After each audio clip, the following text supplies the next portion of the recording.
Sobat Data, kamu pernah nggak milih tempat makan hanya dari rating aplikasi?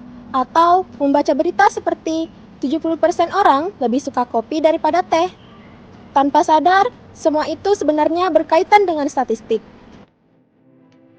Singkatnya, statistika adalah ilmu yang mempelajari cara mengumpulkan, mengolah, dan menafsirkan data untuk memperoleh informasi yang bermakna. Walpole 1995 menyebutkan bahwa statistika adalah metode yang berkaitan dengan pengumpulan dan penyajian suatu gugus data sehingga dapat memberikan informasi yang bermakna. Tiro 2008 pun mendefinisikan statistika sebagai ilmu yang berhubungan dengan pengumpulan, pengolahan, penyajian, dan penarikan kesimpulan dari suatu data. Contoh lebih dekatnya, terdapat dua restoran.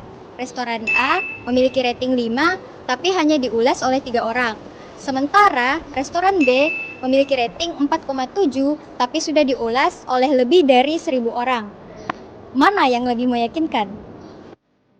Banyak orang cenderung lebih percaya pada restoran B, karena datanya jauh lebih banyak.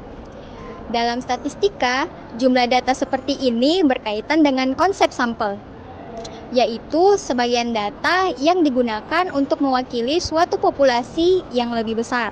Tiro 2008 menjelaskan bahwa sampel digunakan untuk membantu memahami kondisi populasi secara lebih efisien melalui data yang dikumpulkan dan dianalisis. Statistik juga penting di banyak hal lain dalam kehidupan.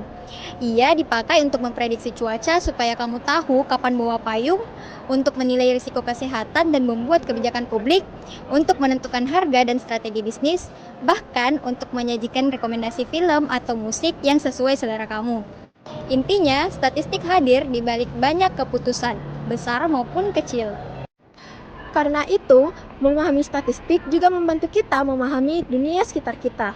Ketika melihat angka atau data, kita tidak hanya melihat nilainya saja, tetapi juga memahami konteksnya. Seperti berapa banyak data yang digunakan, bagaimana data tersebut dikumpulkan, dan apakah data tersebut mewakili kondisi yang ingin dijelaskan. Pada akhirnya, ini bukan soal tumpukan angka yang bikin pusing, ini tentang cara kita melihat gambaran besarnya.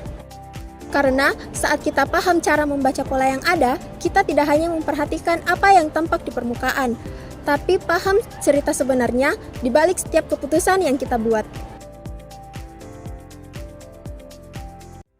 Dari data menjadi makna, kunjungi pojok statistik Universitas Negeri Makassar sekarang juga.